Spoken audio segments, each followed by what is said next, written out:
As if namang napaka-safe ng plano. Lahat na lang nakasalalay kay Cecilia. You should check the headlines. Baka bukas makalawa, si Cecilia nang nandyan nang dahil kay Olga. Carlos Miguel! Carlos Miguel, nandito ako! Sige ba? Hindi ka natatanggal ng tanda mo yan! Babalikan kita! Cecilia! Alvin, narito nga si Olga. Si Olga? Tumakas po ng correctional si Olga kagabi. Nasaan si Carlos Miguel? Si Cecilia? Cecilia, huwag kang matakot. Panaginip lang yun. Hindi kita iiwanan kahit kailan. Nangyari na yun, Carlos Miguel. At alam kong mangyayari pa yun ulit na totoo. Hindi mo ko kaya protektahan sa lahat ng mga dumarating sa atin. Sorry kung nabigo kita. Sarge, nakita mo yun? Tama sabi ng tenyente. Babalik na si Olga rito. Home sweet home! Meron ako matabing pera. Ipaghiganti mo ko. Ipaghiganti mo tayo sa lahat ng kasalanan ginawa niya sa atin. Ito na ang simula ng paghiganti ko. Cecilia at Carlos Miguel.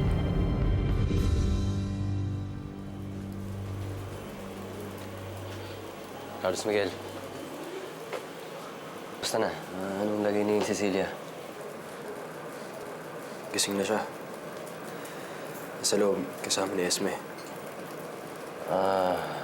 Tumawag nga pala si Lola Vic. Kasama daw si Aling Mariana. Papunta raw sila rito. Naikwento ko rin sa kanila yung nangyari.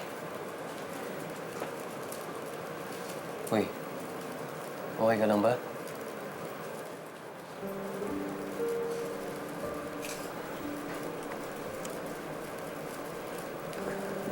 Hindi, pare. Hindi ako magiging okay hanggat nakakawala si Olga. Hindi kami magiging okay ni Cecilia.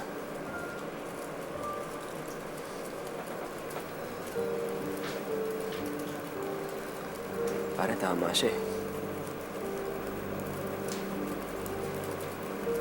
Napapabayaan ko siya.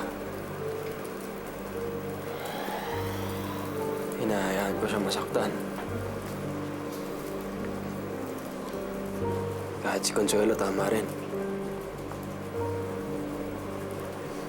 Hindi ko man maprotektahan yung taong mahal ko.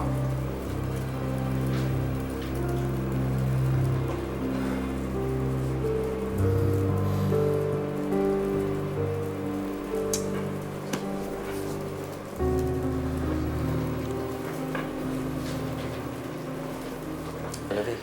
Carlos Miguel, Wala. Ay, kumusta si Cecilia? gising na siya. Nasa loob. Tara po.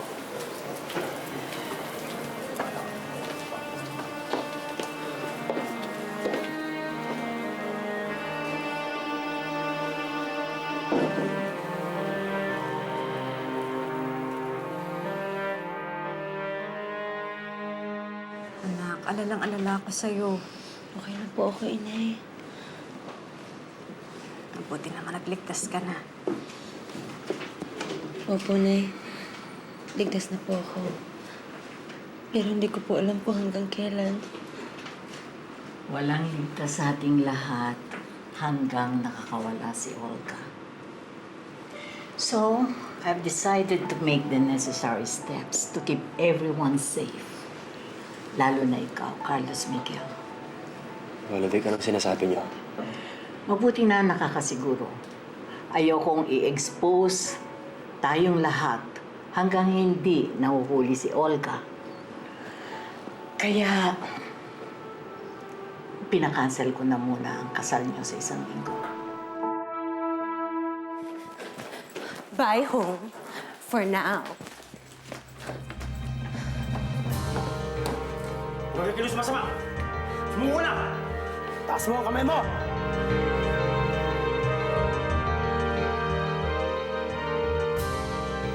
Wait, ang tagal-tagal kong inantay yung kasal na ito. Hindi ko papayag na basta-basta na lang siyang hindi matutuloy. Carlos Miguel, tama si Lola Vic. Mas mabuti siguro kung yung urong muna natin yung kasal. Pahig po ko sa desisyon niyo, Lola Vic. Huwag po muna natin ituloy yung kasal namin ni Carlos Miguel. Then, it's settled. Hindi na muna matutuloy ang kasal.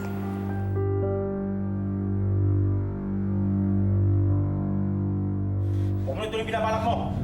Taas mo na kamay mo!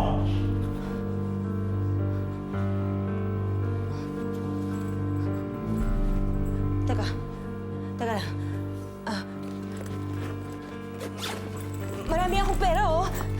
Ayan, oh. Hahatiin ko to. Hati-hati tayo. Ano? Ito. Kung tutusin, pwede namin kunin lahat yan. Sumuko ka na lang. Parating na ang backup namin. Sige. Ibabalik ko lang tong pera. Para mabigay ko na sa inyo.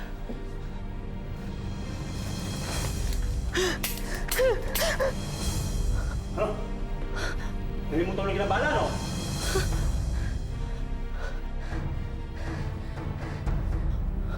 Tapos mo na, Olga! Magdasal ka na!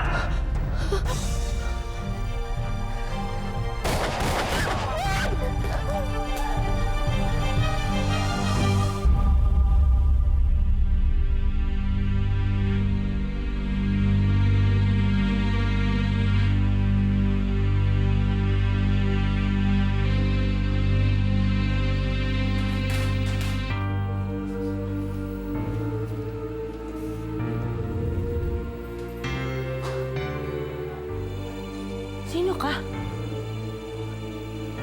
I'm your new best friend.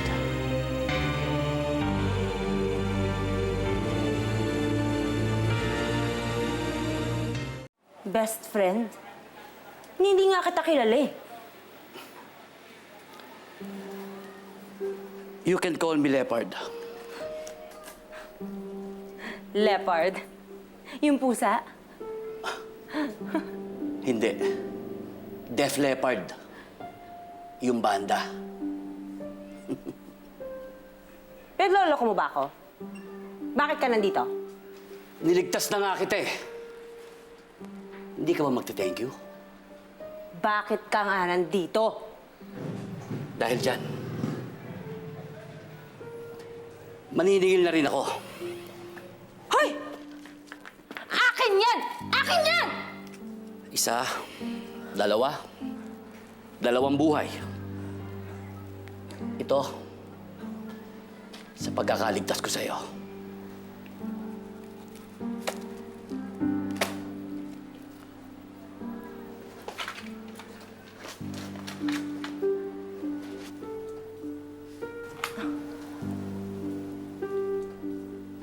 Darating na ang mga backup nito.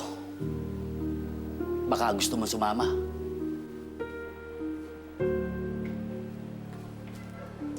Teka! Sama ako! Op. Yung pera, huwag mong kalimutan.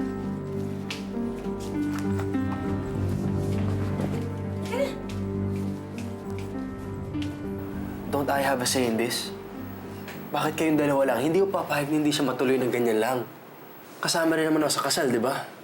Carlos Miguel, baka nakakalimutan mo kung ano ang pwedeng gawin ni Olga. Maniwala ka. Mas makakabuti para sa ating lahat, lalo na sa inyong dalawa. Kung hindi na muna itutuloy ang kasal.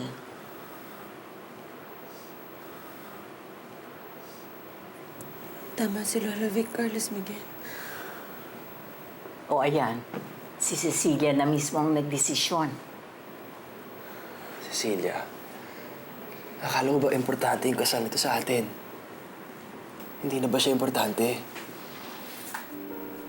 Ayoko ilagay sa panganib yung buhay natin, Carlos Miguel. Tumakas si Olga nung nalaman niya yung tungkol sa kasal natin. Baka sakaling tumahimik muna yung lahat kung hindi muna natin ituloy yung kasal. Hindi eh. Matuloy man yung kasal o hindi, guguluhin lang tayo ng guguluhin ni Olga. Pero mas gusto ko nga munang hindi ituloy yung kasal. Kasi gusto ko maging masaya sa araw na yun. Gusto ko i-celebrate yung pagmamahalan natin. Paano ko gagawin yung kung natatakot ako kay Olga? Kung hindi ako mapakali dahil nandyan siya. Kapag nakulong na siya, pwede na natin ituloy yung plano natin. Cecilia's right. Ididili lang naman natin ang wedding hanggang sa mahuli ulit si Olga. Mali ito. Mali nagpapadala tayo sa takot kay Olga. Carlos Miguel, hindi ako natatakot. Nag-iisip lang ako.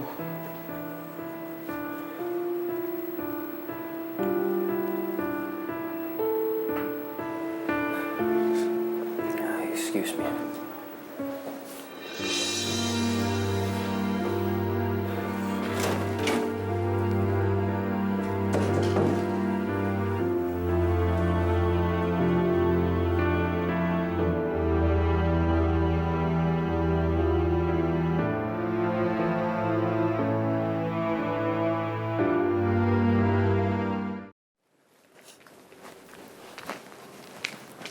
Pumunta ka lang ba dito para hututan ako? Niligtas kita, di ba? Eh bakit mo nga ako tinulungan? Bakit naman hindi?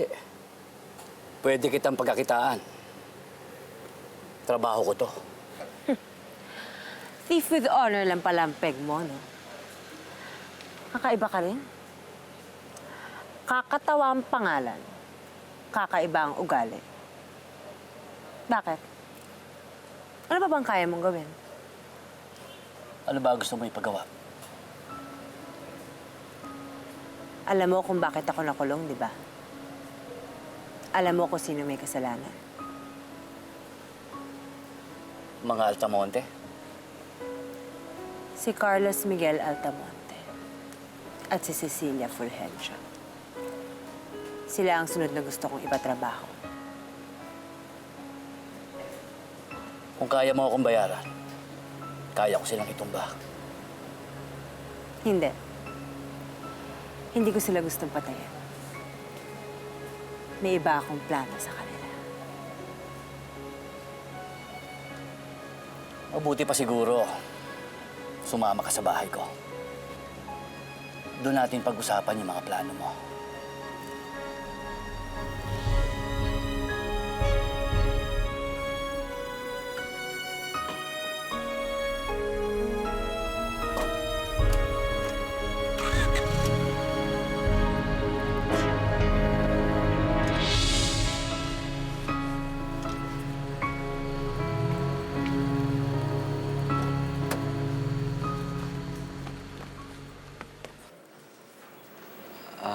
Donna Victoria, nandyan na po yung mga pulis na maghahatid sa bahay.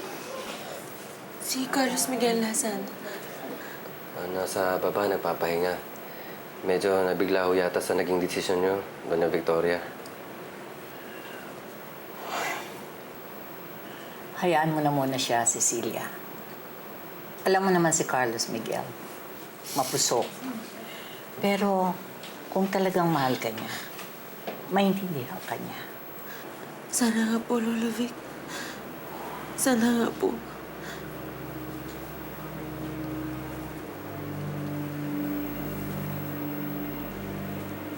Anong ginagawa niyo dito? Anak, siya ang naghatid sa akin dito. Lumabas agad kami nung nalaman namin tumakas si Olga.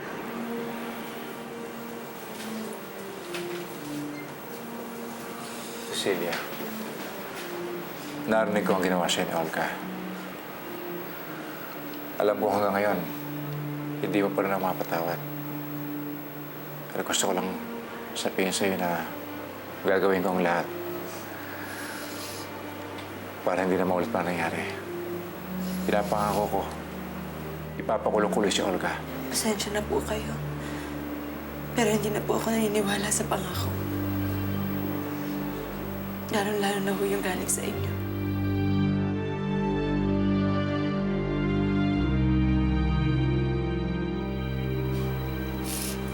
Excuse me lang po, bibis lang po ako.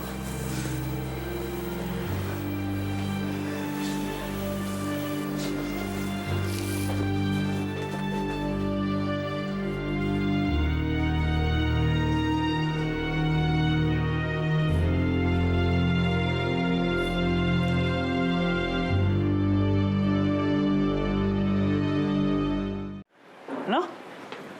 Well, that's bad news. Sinong kausap mo? Si Alvin. Hindi na daw tuloy ang kasal ni Cecilia at ni Carlos Miguel. Anong nakakatawa? Ikaw, ang galing-galing mo kasing magmalaki tungkol dyan sa plano mo. Eh, yun naman pala, palpak. Sino may sabi tapos na ako? Nagawa ko ng paraan.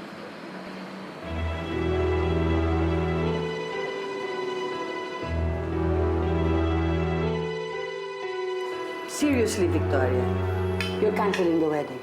Just like that. Malaki na nagkakastos mo. Huwag mo sabihin itatapon mo lahat yan dahil lang sa isang katulad ni Olga. Huwag mong nilalang lang si Olga. Niloko niya tayo for almost 2 years. She almost killed us. Siya ang dahilan kung bakit hindi ako makalakad ng maayos ngayon. Kapag kumilos si Olga, para siyang isang terorista.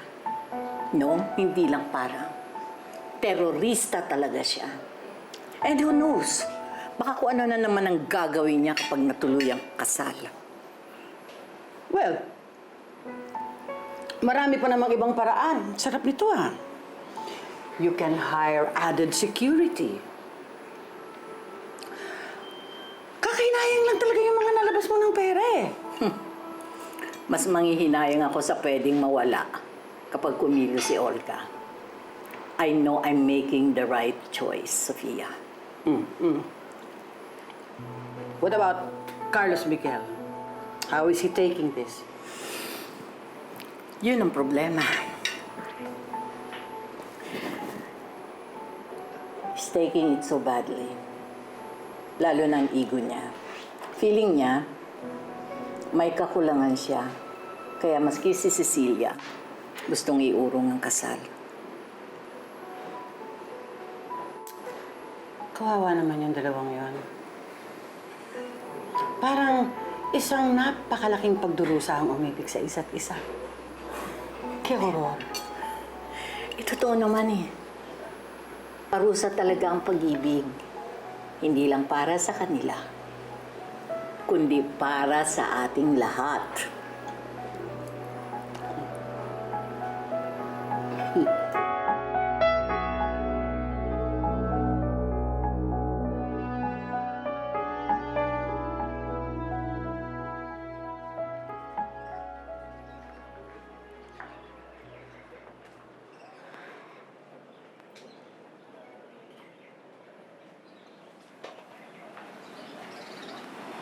O ano, nag-usap na ba kayo? Kahapon pa niya akong di kinikibo eh. Siguro nasaktan talaga siya dun sa sinabi ko. Naku naman, friend. Eh, hindi ko naman siya masisisi, no? Tagal-tagal niya inantay na matama yung pagkakamali niya, tapos yan lang nangyari. Pero ano naman magiging kapalit ng pagtatamang yun, Esme? Pwedeng mismong buhay namin na maging kapalit nun. Pag hindi natuloy yung kasal, hindi na matutuloy yung plano ni Gilbert. Hindi na magkakaroon ng pagkakataon si Olga na manggulo. Mas mabuti na yung ganito, Esme. Ha? Ano, friend? Yung magpatalo ka sa takot o yung mabuhay ka ng malungkot? Masakit din para sa akin to, Esme. Pero kailangan kong magsakripisyo. Para sa kaikabubuti namin dalawa. Habang pinatatagal ko yung kasal, mas matatagal na magiging tahimik yung buhay namin. Friend, alam mo, kung akala mo pinoprotektahan mo si Carlos Miguel din sa desisyon mo, isip ka nga ulit. Tingnan mo, ikitang-kita naman nasasaktan siya. Di mo lang alam.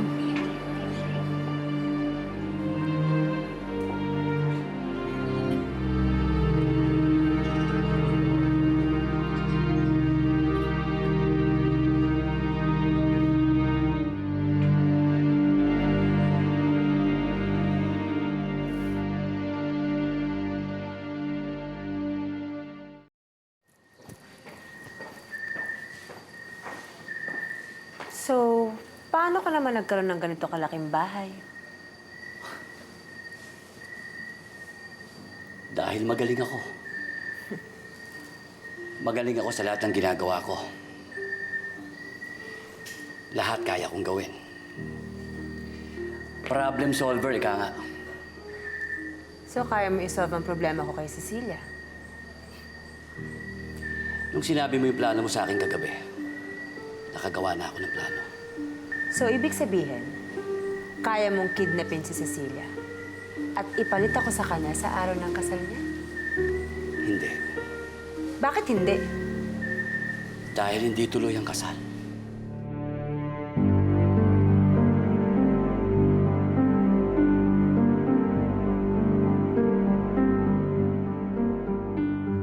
Magugulat kasi babalita ako sa'yo. Si Olga, may pinatay ng mga pulis. Ano?